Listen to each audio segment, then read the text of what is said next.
The Haitian culture is very patriarchal, which can sometimes be abusive to women in the marriage context.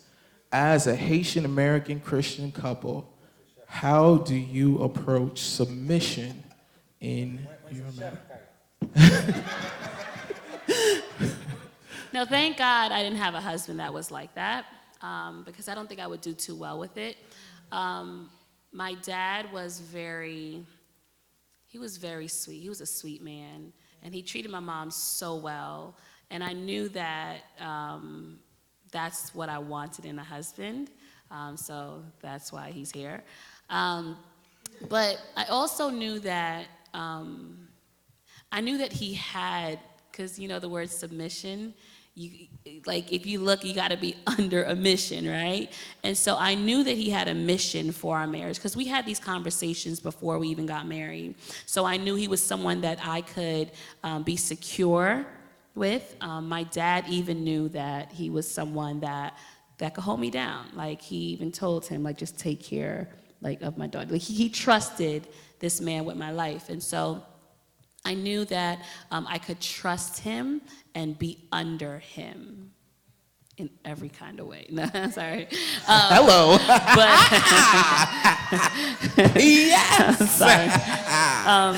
Yes, Lord. But this is the thing. As a Haitian American Christian,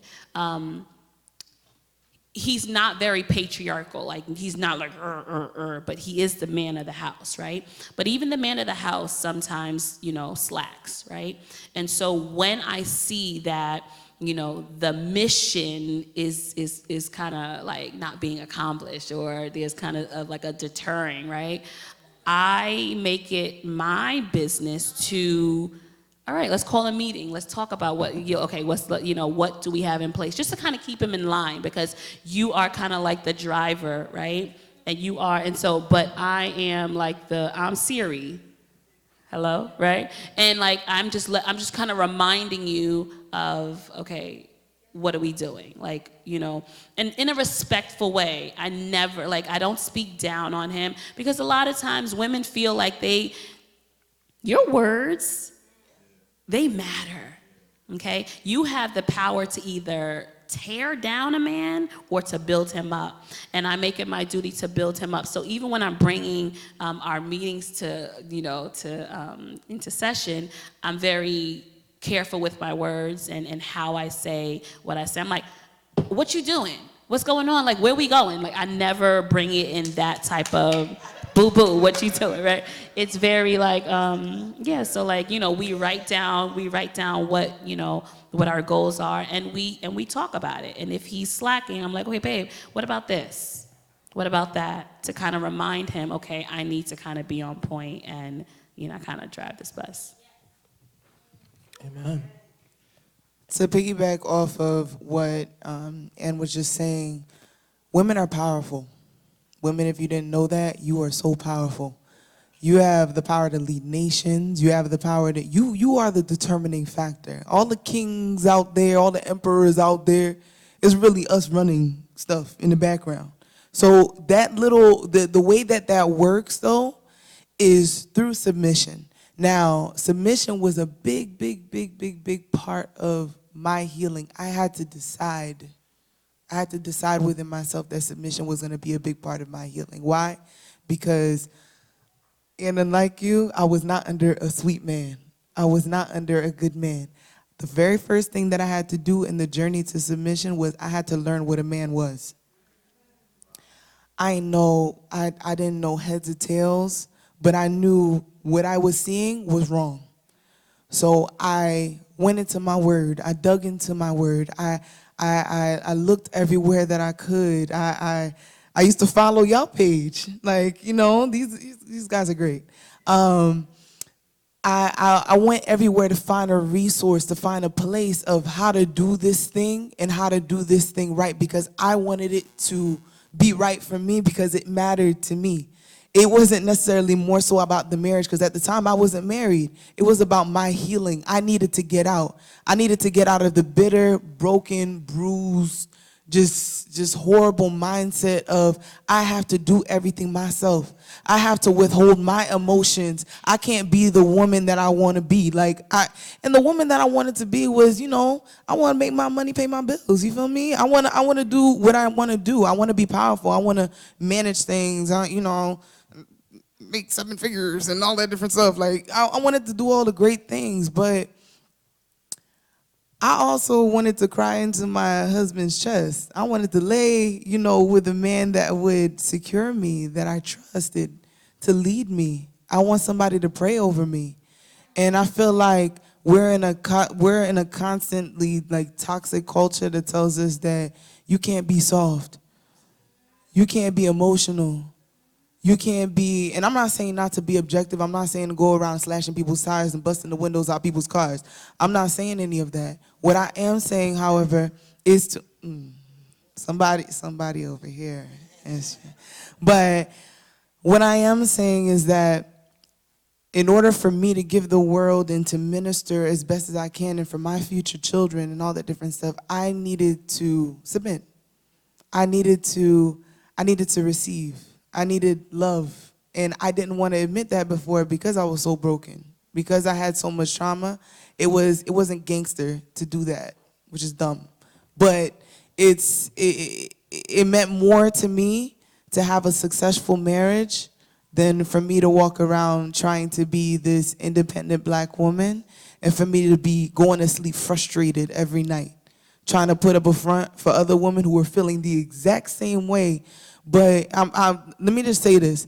Women, I free you to be who you are, to be who God created you to be. I free you to be soft. I free you to be weak sometimes. I free you to be, just without a guard, without a shield, trying to be put together all the time. I free you not to wear makeup. I free you to wear makeup. You know what I'm saying? The concealer sometimes. You know what I'm saying? I free you to do the things that you want to do and be who you want to be, who you feel that you need to be on the inside to heal, to grow, to develop, and to be all that God has called you to be. I just want to take 1 quick minute. I promise I won't be long. I know it's for the women, but I feel like we need to go back to the Word and look at this whole narrative about submission, because we read this passage in Ephesians 5, but we skip Ephesians 5:21, because even before it says, wives, submit to your husband, verse 21 says, submit to one another. Nobody wanna use that part in the passage. Submit to one another. So there's a cycle that goes on. And for my fellas, for your wife to be able to submit to you, you need to love her as the Lord loved the church. Jesus loved the church sacrificially. He gave his life, and he gave you a whole bunch of things about what that should look like. So if you're doing all of those things for your wife or for your significant other, it'll make it easier for her to submit because you are loving her sacrificially. Right? And you're loving her more than yourself. So that makes it a lot easier. It doesn't become an abusive situation because you won't be taking advantage of it because you love her as Christ loved the church. Amen. I'm gonna tag you really. I wanted to piggyback off what he said. Even in that same passage of Ephesians chapter 5, I think it's important for both men and women to understand that when you're talking about submission and the wife submitting under the husband, idealistically, because people will abuse that scripture to really just get what they want. And in all actuality, the man also has to be submitted as well to God.